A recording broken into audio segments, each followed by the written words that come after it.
Halo warga nobar yang tak sogok, geri. Kepa kabarnya bebuhan Pacilan? Kembali lagi bersama Mang Tobi, sang pengangguran profesional yang kali ini akan membawakan film terbaru tahun 2025 yang dibintangi sekaligus disutradarai oleh Michael Jai White. Wow, sebuah video yang cocok untuk menemani minggu-minggu terakhir di akhir bulan ini. So, tanpa berlama-lama lagi, siapkan mata, telinga, dan anu-anuan kalian semua. Mari kita nobar dan inilah Trouble Man. Di awal cerita, kita diperlihatkan dengan jagoan kita Michael Jai White yang di sini bernama Jackson. Dia baru bangun turu dan langsung ditelepon kerjaan. Bosnya memberitahu kalau ada seorang nini-nini yang meminta bantuan Jackson. Katanya anaknya mengalami kekerasan dari suaminya yang berprofesi sebagai dokter, sehingga Jackson diminta untuk memberi si dokter pelajaran. Jackson awalnya malas, tapi dia paling tidak suka kepada orang yang menyalahgunakan kekuatan, apalagi untuk menyakiti perempuan. Hingga akhirnya Jackson langsung tancap gas ke tempat gym. Di sini dia mendekati seorang pria botak yang sedang angkat beban. Ternyata si gundul adalah dokter yang dimaksud. Jackson pun menjelaskan maksud kedatangannya, yaitu untuk menyampaikan pesan agar kekerasan terhadap istrinya dihentikan. Tapi mentang-mentang badannya lebih gede, dokter ini malah meremehkan Jackson. Dia tidak terima dinasehati sampai-sampai menantang Jackson untuk gelut, dan tentu saja Jackson menyetujui tantangannya.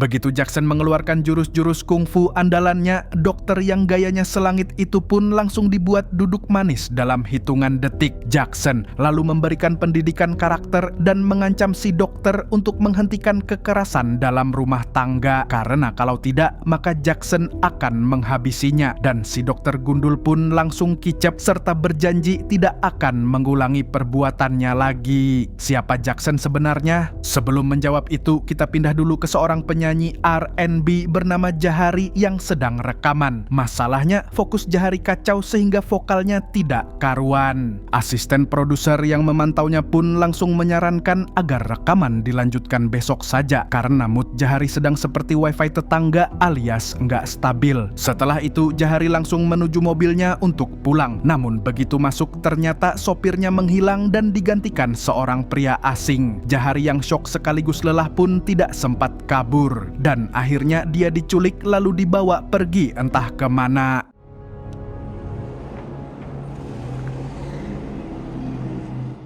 Lalu malamnya kita diperlihatkan Jackson yang berada di tempat kerjanya, yaitu sebuah klub ajab-ajab. Di sana Jackson bertugas sebagai kepala security yang menjaga keamanan sekaligus memastikan tidak ada yang menyelundupkan garam Cina di klub. Hingga di tengah hiruk pikuk itu Jackson mendapat laporan bahwa ada 2 orang di toilet yang bermain dengan barang haram. Jackson pun langsung turun tangan dan mengusir mereka dari klub. Tapi seorang jamet menolak pergi dan malah menantang Jackson karena merasa badannya lebih besar. Jackson pun berusaha sabar sebab dia sudah sering menghadapi model begini, gede di luar, keras di dalam. Kayak apaan tuh? Lalu ketika pria itu bilang tidak akan pergi kecuali diusir paksa, Jackson pun langsung mengabulkannya.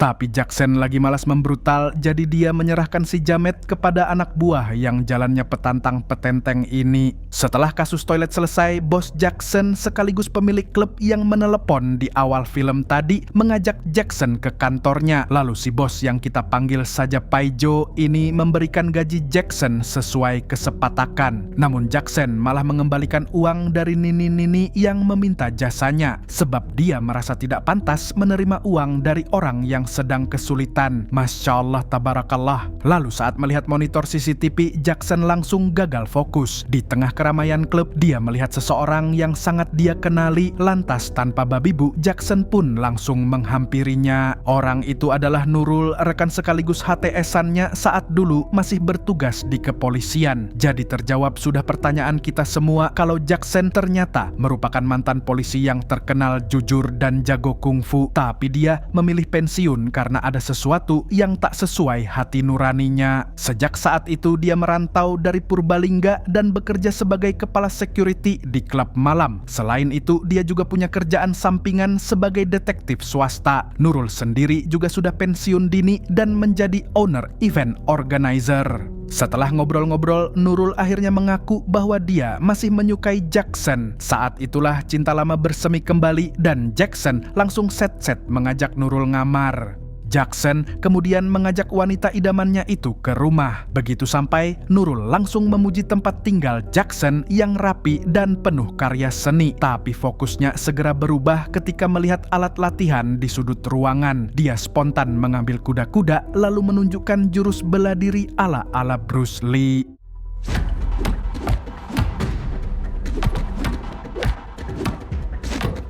Ternyata Jackson-lah yang mengajarkan dasar-dasarnya sebagai bagian dari latihan mereka di kepolisian dulu. Lalu Nurul menantang Jackson untuk mencoba beberapa jurus bersama sekaligus untuk unjuk gigi.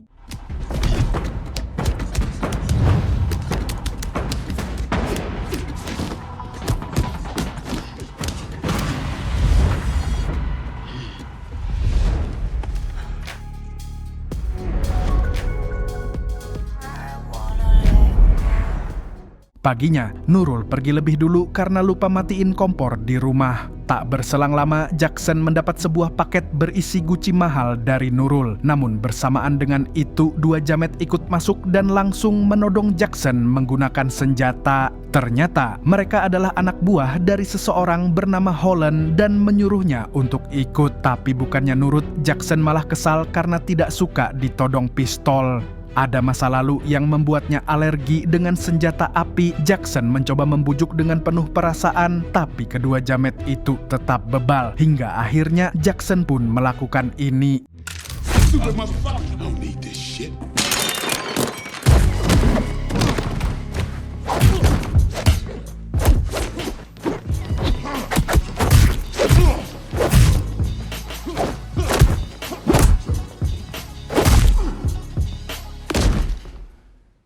Dan ya, dua-duanya pun berakhir tumbang berkat jurus-jurus kungfu yang Jackson kuasai. Lalu setelah mengirim mereka ke lantai bawah dan diterima oleh petugas gedung kenalannya, Jackson segera berangkat ke tempat Holland. Begitu tiba di kantor mewah Holland yang merupakan bos label musik, Jackson langsung menerobos masuk tanpa assalamualaikum. Jackson pun segera menagih ganti rugi karena anak buah Holland sudah membuat Gucci pemberian Nurul pecah. Holland langsung memberinya uang sesuai permintaan, tapi dia menahan Jackson untuk pergi. Rupanya Holland ingin menawari Jackson sebuah pekerjaan besar, yaitu mencari Jahari, penyanyi top di perusahaannya yang hilang menjelang perilisan album baru. Jackson awalnya cuek karena menurutnya kalau ada orang hilang lapor saja ke polisi, dijamin pasti beres. Ah, masa iya? Tapi Holland beralasan artis hilang bisa membuat citra perusahaannya jelek. Dan ternyata Jackson dulu pernah menjadi bodyguard si Jahari sampai-sampai Jahari jatuh hati dengannya. Lalu setelah dibujuk, Jackson akhirnya menyetujui pekerjaan itu. Jackson pun meminta bayaran $50.000. Setengah dibayar di muka, setengahnya lagi saat Jackson membawa Jahari pulang. If I had reimbursed you from there, you wouldn't have stayed to hear my offer. I'm not gonna promise you a damn thing. I'm gonna see what turns up. Setelah dari kantor Holland, Jackson langsung meluncur ke tempat kerjanya. Dia menemui sang bos Paijo dan mengatakan ingin ambil cuti beberapa hari. Jackson juga bilang kalau dia baru saja menerima tawaran dari Holland untuk mencari Jahari. Dia mengaku terpaksa menerima pekerjaan itu karena khawatir dengan Jahari. Si bos pun heran, sebenarnya Jackson sukanya Nurul apa Jahari? Kata Jackson, kalau bisa 2 kenapa harus 1? Anjay! Lalu saat Jackson bingung harus mencari kemana, Paijo memberi satu-satunya petunjuk yang dia tahu, yang mana menurut gosip terakhir Jahari terpantau dekat dengan seorang pria bernama Manny, pemilik klub Moneymakers. Usai mendengar itu, Jackson pun langsung pamit undur diri. Jackson kemudian pergi ke klub Manny dan menemuinya di parkiran. Di sini, Jackson yang dipantau bodyguard si Manny pun segera menjelaskan bahwa dia bukan musuh. Dan begitu mendengar nama Jahari disebut, Manny lantas mengajak Jackson ke ruangannya. Kemudian saat tahu Jackson mencari Jahari atas permintaan perusahaan rekaman, Manny makin defensif. Dia yakin Jahari hanya kabur sebentar karena muak dengan tekanan label. Kalau memang menurut Manny begitu, maka Jackson meminta Manny menelpon Jahari. Namun tidak ada jawaban sehingga Manny langsung mengajak Jackson mengecek ke rumah pacarnya itu.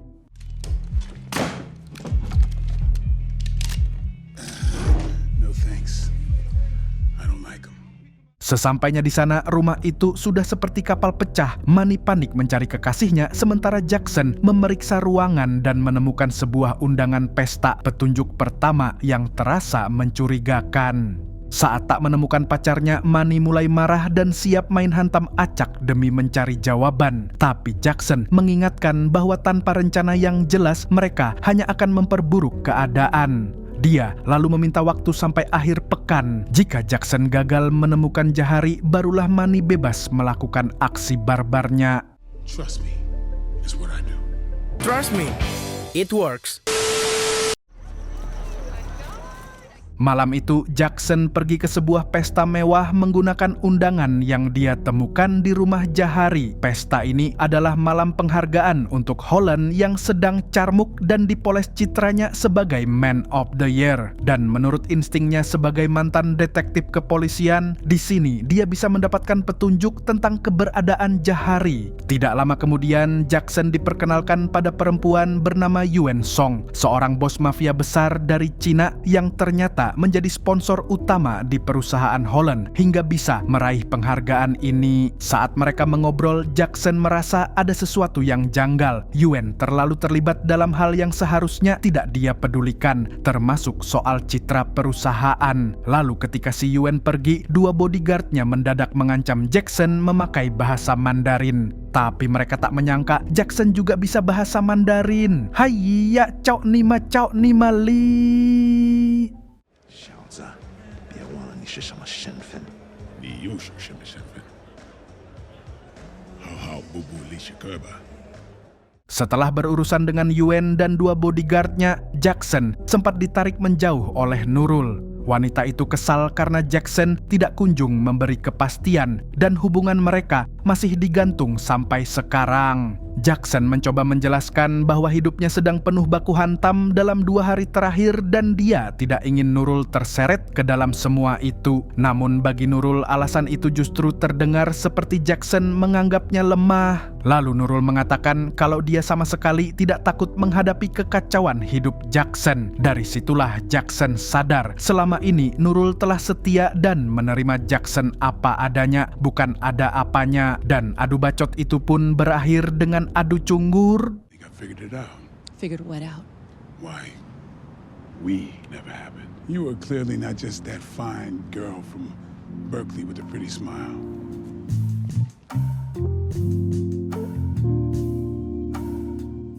Keesokan paginya, Jackson akhirnya resmi memperkenalan Nurul sebagai pacarnya kepada penjaga gedung apartemen. Tapi di tengah percakapan itu, tiba-tiba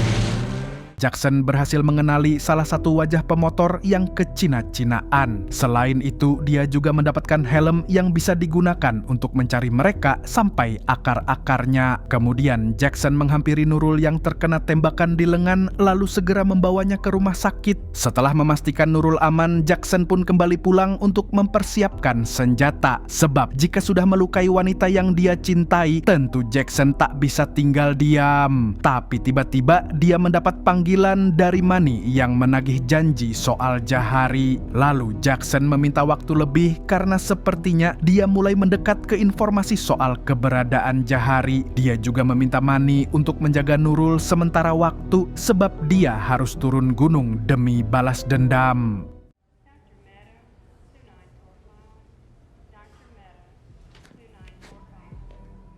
Sementara itu, Jackson mendatangi markas gangster Cina dengan membawa helm milik orang yang telah menembak Nurul. Sambil menunjukkan helm itu, Jackson berdiri di tengah ruangan dan menanyakan siapa pemiliknya.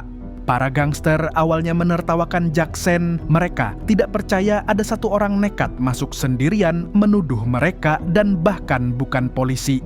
Ejekan makin kasar sampai akhirnya Jackson memberi kesempatan terakhir, tapi tetap saja Jackson justru mendapat hinaan dan perintah supaya segera angkat kaki. Para gangster itu bahkan mengepung Jackson dan pergelutan brutal satu lawan banyak pun tak terhindarkan.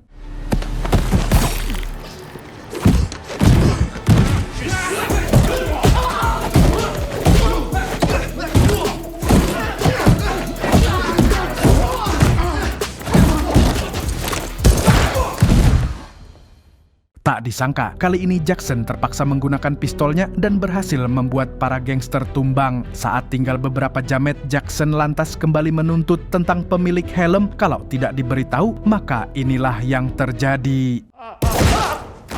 Akhirnya, salah satu gangster menyerah dan membeberkan semuanya, yaitu bahwa helm itu milik seorang pembunuh bayaran independen dari kawasan Gwinnett Park. Setelah menyerang Jackson dan Nurul, si penembak dibawa ke rumah sakit oleh partnernya. Alright, his partner's name. You. Bruce Lee. Ternyata nama partner si penembak itu memang Bruce Lee, dan plot twistnya kedua pelaku disewa oleh Vance Holland, sang bos label rekaman. Setelah mendapatkan semua informasi, Jackson lantas mengungkapkan kalau para gangster kena prank. Ternyata peluru yang dia gunakan bukan peluru sungguhan, melainkan hanya peluru karet. Pellets, like paintball. Dari situ Jackson langsung menuju perusahaan Holland. Setibanya di sana, Jackson menodong Holland sambil menuntut penjelasan mengenai serangan tadi pagi. Disinilah Jackson akhirnya mendengar seluruh akar masalahnya, yang mana perusahaan musik milik Holland sedang terancam bangkrut. Lalu Yuen Song memberinya pinjaman berbunga tinggi yang berubah jadi jerat. Dan ketika Holland tidak mampu membayar, Yuen menculik Jahari sebagai jaminan. Tapi kenapa harus Jahari? Sebab Jahari sedang naik daun dan begitu si biduan innalillahi, popularitas musiknya otomatis makin meledak. Yuen pun bisa memaksa Holland menyerahkan perusahaannya sebagai pelunasan. Setelah itu, Yuen tinggal menjual perusahaan tersebut dengan harga lebih tinggi. Namun setelah mendengar Jackson terlibat, Yuen menyuruh Holland untuk menghabisi Jackson, dan Holland melakukan itu semua demi cuan. Tapi masalahnya sekarang Nurul terkena dampaknya. Jackson pun murka lalu mengancam Holland agar mau memberitahu keberadaan Jahari. You either talk or limp for the rest of your life. Selesai dari bertemu Holland, Jackson kembali ke rumah sakit untuk melihat kondisi Nurul. Tapi dia datang hanya untuk berpamitan karena harus menyelesaikan suatu urusan bersama Manny. Jackson kemudian pergi bersama Manny dan memberitahu bahwa penculik Jahari adalah Yuen. Lalu Jackson meminta Manny bersiap karena malam itu juga mereka akan bergerak menuju markasnya Yuen. Get your car, tell you the rest of the way. Man, how many vehicles you got? Sementara di sisi lain, Yuen sedang murka karena Holland mencoba menyingkirkan Jackson dengan menyewa pembunuh bayaran dari Cina. Bagi Yuen, tindakan itu sama saja mengungkap siapa dalang dari penculikan Jahari. Holland berusaha membela diri, tapi Yuen tidak percaya sepatah kata pun. I didn't tell him anything.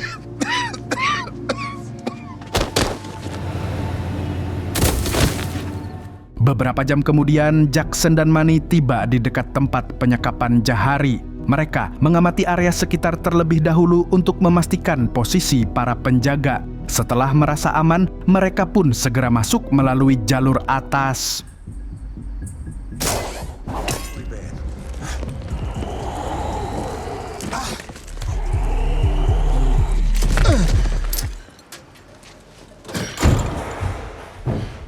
Di waktu yang sama, Paijo bosnya si Jackson juga tiba di markas Yuen bersama tim. Mereka menyamar sebagai teknisi dan mengaku mendapat panggilan dari warga yang mencium gas di gedung tersebut. Para penjaga pun percaya dan langsung membiarkan mereka masuk. Begitu sudah di dalam, Paijo menghubungi Jackson lewat radio untuk melaporkan bahwa mereka berhasil. Ternyata, Jackson memang mengajak bosnya itu bekerja sama untuk menggerebek Yuen. Di ruangan lain terlihat Jahari si biduan yang mengaku kebelet kencing. Dia pun diantar ke toilet, kemudian melakukan hal ini. Begitu berhasil menjatuhkan satu penjaga, Jahari kemudian kabur dan bersembunyi di dalam toilet laki-laki setelah mendengar pergerakan. Sementara itu, Jackson dan Manny memutuskan untuk berpencar. Namun naas, Manny malah dipergoki seorang penjaga dan langsung ditodong. Paijo yang melihatnya pun segera memberitahu kalau Manny adalah tim teknisi juga. Dia juga menjebol salah satu dinding hingga gasnya masuk ke ruangan, berharap para penjaga panik dan perhatian mereka teralihkan. Di sisi lain, Manny yang menyadari Paijo sengaja membocorkan gas, langsung berpura-pura meminta waktu sebentar untuk ngudut sebatang surya. Dan beberapa saat kemudian, pergelutan pun pecah.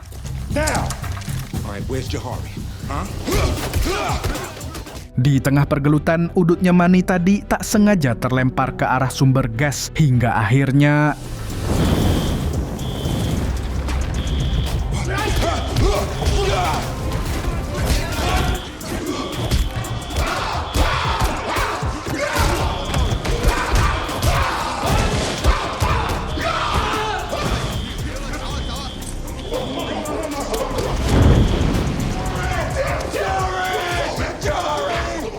akibatnya, akses untuk Jackson turun bersama Jahari jadi terblokir oleh kobaran api. Sementara itu, Jackson yang sedang menyisir area menemukan jejak kaki menuju toilet. Setelah diperiksa, rupanya Jahari bersembunyi di sana dalam kondisi ketakutan. Jackson pun menenangkannya dan meminta Jahari tetap menunggu sampai dia kembali menjemput. Lalu Jackson berhadapan dengan tangan kanan Yuen. Karena tidak punya banyak waktu, Jackson langsung mengangkat pistol. Namun tak disangka-sangka,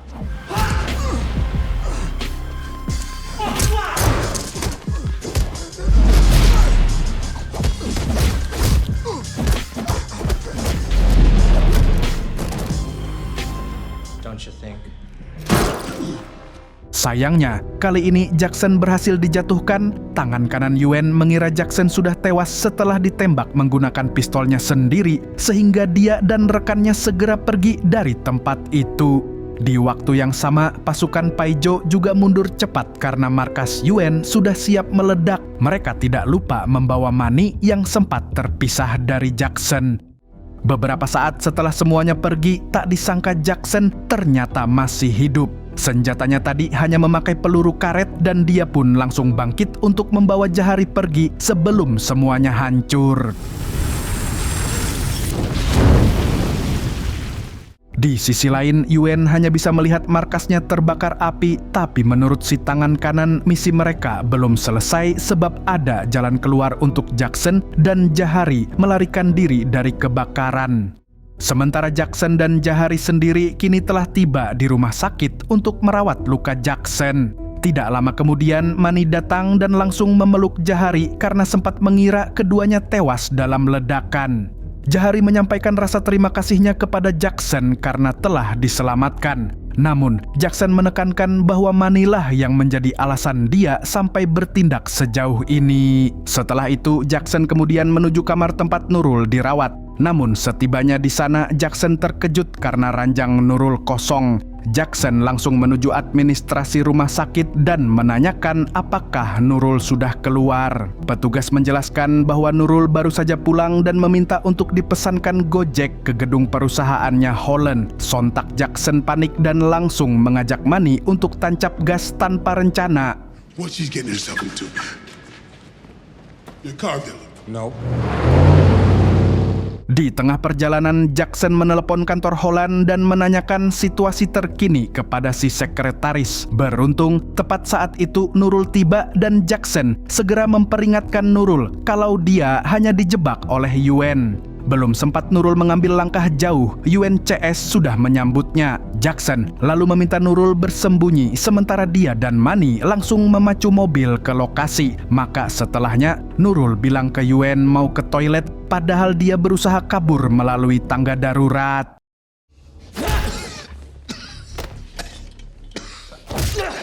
Sementara di lantai atas, Holland sedang dihajar habis-habisan oleh anak buahnya Yuen karena Jahari berhasil kabur. Hingga beberapa saat kemudian, Jackson dan Manny akhirnya tiba.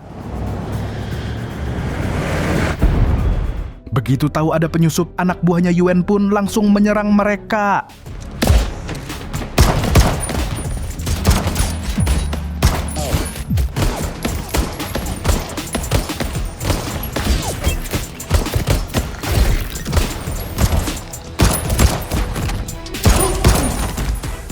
Setelah menghabisi anak buah Yuen di parkiran, Jackson dan Manny lantas berpencar.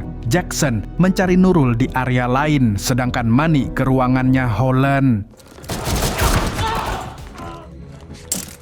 Di sisi lain, dua bodyguardnya Yuen kini berusaha membawa Yuen pergi dan mengamankannya dari kekacauan. Namun begitu tiba di lift, dari situ Manny langsung memasuki ruangan Holland. Namun naas, Holland sudah dalam kondisi tepar dan babak belur. Sementara itu Jackson akhirnya tiba di atap gedung dan berhadapan dengan tangan kanan Yuen lagi. Akhirnya pertarungan brutal pun pecah antar para jagoan kungfu.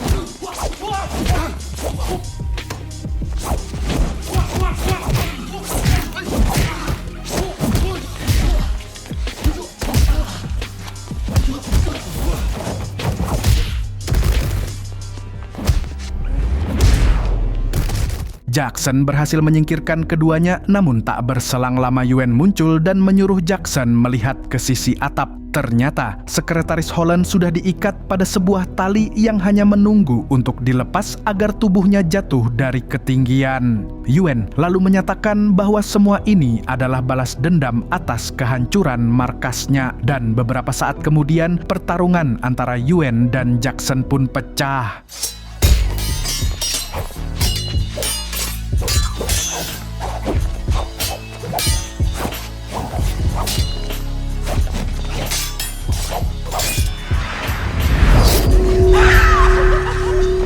Di tengah perkelahian, Yuen memotong tali yang mengikat si sekretaris sehingga Jackson berusaha menahan tali tersebut dengan seluruh tenaganya. Jackson pun hanya bisa pasrah saat Yuen hendak menghabisinya, hingga tiba-tiba bala bantuan muncul. Begitu Yuen tewas, Jackson dan Nurul segera membawa sekretaris itu pergi. Jackson lalu menemui Manny di ruangan Holland. Ternyata Holland belum mokat dan masih bisa tanda tangan pembatalan kontraknya Jahari. Bukan itu saja, Manny juga membuat Holland menandatangani penyerahan perusahaan musik itu kepada dirinya. Kemudian dia segera mengajak semua orang keluar dari gedung sebab akan ada pertunjukan terakhir darinya. Lalu di akhir film, Jackson mengucapkan terima kasih kepada Manny karena sudah membantunya menyelamatkan Nurul. Manny pun berterima kasih balik karena Jackson sudah menyelamatkan Jahari sebelumnya. Mereka lalu berpisah dengan Manny memberikan mobil mewahnya kepada Jackson. Dan setelahnya, Jackson pun langsung membawa Nurul mudik ke Purbalingga.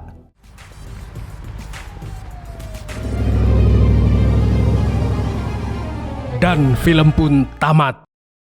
Dari Holland kita belajar kalau cari duit boleh, tapi jangan sampai otak ikut digadaikan. Soalnya yang namanya utang tidak bisa dicicil pakai janji kosong. Segitu dulu dari Mang Tobi, sang pengangguran profesional yang masih belum selesai-selesai salesmaan, mengucapkan sampai jumpa di video selanjutnya. Nah, kalau begitu, Mas Yono, tolongin dong passwordnya. Burung gundul pamit dulu.